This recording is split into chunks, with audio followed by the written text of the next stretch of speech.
নমস্কার বন্ধুরা, আবারও চলে এলাম দুর্দান্ত স্বাদের ডিমের একটি নতুন রেসিপি নিয়ে।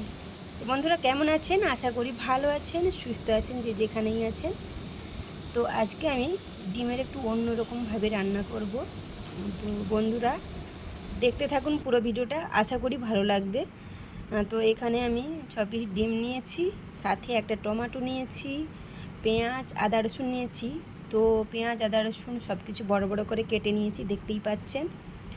তো দেখুন, এরপর আমি উনুনের মধ্যে একটা কড়াই বসিয়ে দিলাম। কড়াইয়ের মধ্যে সরষের তেল একটুখানি দিলাম, দিয়ে এগুলো গোটা পেঁয়াজ আদা রসুন টমেটো, তো গোটাগুলো আমি ভেজে নেব হালকা করে। তো দেখুন বন্ধুরা, প্রথমেই বলি বন্ধুরা, চ্যানেলটাতে যদি নতুন কোনো বন্ধু হয়ে থাকেন, সাবস্ক্রাইব করে আমার পাশে থাকবেন আর পুরো ভিডিওটাই দেখবেন, আশা করি ভালো লাগবে। তো দেখুন আমার ভাজা হয়ে গেছে, কথা বলতে বলতে আমি তুলে নিয়েছি এইভাবে। তো আমি টমেটোর খোসাগুলো ছাড়িয়ে নিয়ে বেটে নিয়েছি মিক্সির মধ্যে। তো দেখুন, এরপর আমি যে ডিমগুলো সেদ্ধ করতে বসিয়েছিলাম কড়াইয়ের মধ্যে, তো ওটা অফ ক্যামেরায় হয়ে গেছে, প্লিজ কিছু মনে করবেন না। তো ডিমগুলো সেদ্ধ হয়ে গেছে, তো আমি তুলে নিয়েছি, ছাড়িয়ে আর একটা জিনিস করেছি যেটা বন্ধুরা, তো এইভাবে আমি কেটে নিয়েছি একটু একটু করে চারপাশ, তো সব ডিমগুলোতে। তো এগুলো কেটে নেওয়ার মানে হচ্ছে মশলা বা লবণ খুব ভালোভাবে ভেতরে ঢুকে যাবে, সেই জন্য। তো দেখুন আমার কেটে নিয়ে আমি লবণ হলুদ মাখিয়ে নিচ্ছি ভাজার জন্য। তো দেখুন এইভাবেই আমি হাত দিয়ে ভালো করে মেখে নেব। প্রথমে আমি জাম দিয়ে নাড়িয়ে ভেবেছিলাম মাখিয়ে নেব, কিন্তু হলো না, হাত দিয়ে মাখিয়ে নিচ্ছি, দেখতেই পাচ্ছেন। তো দেখুন, যা হলুদ লবণ মাখিয়ে দিয়েছি, কি সুন্দরভাবে লবণ হলুদ ঢুকে যাচ্ছে ভেতরের দিকে, দেখতেই পাচ্ছেন। এইভাবেই কেটে নিলে মশলাটা খুব ভালোভাবে ঢুকে যাবে ভিতরে। তো যাই হোক, আবার কড়াইয়ের মধ্যে তেল দিয়ে দিলাম। সরষের তেল দিয়ে আমি ডিমগুলো লাল করে ভেজে নেব।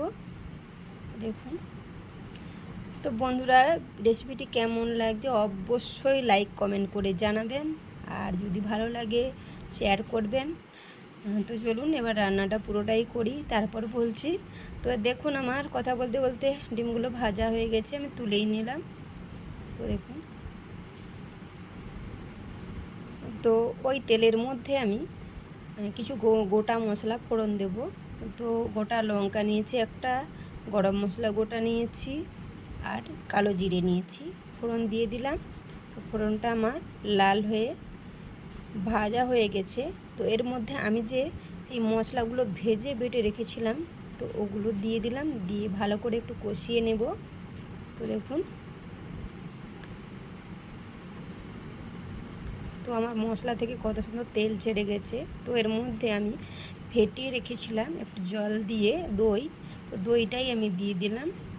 তো দই দেওয়া মানে একটু অল্প আঁচেই রান্নাটা করতে হবে, আর উনুনে রান্না করছি মানে অল্প আঁচ দিতে গেলে উনুন নেভে যাচ্ছে। যাই হোক, তো ওর মধ্যে আমি পরিমাণ মতো লবণ হলুদ, তারপরে আমি দিয়ে দিলাম জিরা গুঁড়ো ধনে গুঁড়ো লঙ্কা গুঁড়ো আর সানরাইজ মশলা একটু দিয়ে দিলাম, দিয়ে ভালো করে আবারও কষিয়ে নেব। তারপর উপর থেকে স্বাদ ব্যালেন্সের জন্য আমি একটুখানি চিনি দিয়ে দিলাম, দিয়ে আবারও ভালো করে কষিয়ে নেব। তো দেখুন, তো দই আছে মানে চিনি তো দিতেই হবে একটুখানি। তো দেখুন এবার আমি কষানো হয়ে গেছে, মশলা থেকে তেলটাও ছেড়ে গেছে আমার, ওর মধ্যে আমি ভেজে রাখা ডিমগুলো দিয়ে দিলাম। তো বন্ধুরা আপনারা ভাবছেন ছোটা ডিম দিয়েছিলাম, তো 5টা হয়ে গেলো কী করে? তো ভাইতে ভাইতে আমার মেয়ে ভাত খেয়েছিল, তার সেই জন্য নিয়ে নিয়েছে। তো যাই হোক, খাওয়ার জন্যই তো সব কিছু। তো দেখুন আমার কষানো হয়ে গেছে, তো মশলা থেকে কত সুন্দর তেল ছেড়ে গেছে, দেখতেই পাচ্ছেন। তো যেই মশলাটা রেখেছিলাম বাটির মধ্যে, ওই বাটিটা ধুয়ে আমি জলটা দিয়ে দিলাম পরিমাণ মতো। তো বেশি জল দেব না, মাখামাখাই থাকবে। তো দই দিয়ে রান্না করছি মানে মাখামাখাই রাখবো, বেশি জল থাকবে না। তো আমার রান্নাটা প্রায় কমপ্লিট হয়ে গেছে। তো আমি উপর থেকে গরম মশলা ছড়িয়ে দিলাম, ছড়িয়ে একটু ভালোভাবে আমি নাড়াচাড়া করে দিলাম, গোটাটাই যাতে মিশে যায় আর মশলাটা ডিমের মধ্যে ভালোভাবে ঢুকে যায়। যাই হোক, রেসিপিটি আমার এই পর্যন্ত। তো রেসিপিটি কেমন লাগলো অবশ্যই লাইক কমেন্ট করে জানাবেন, আর দেখা হচ্ছে নেক্সট কোনো রেসিপিতে বা ভিডিওতে। তো ভালো থাকবেন, সুস্থ থাকবেন, নিজেদের খেয়াল রাখবেন। টাটা বন্ধুরা।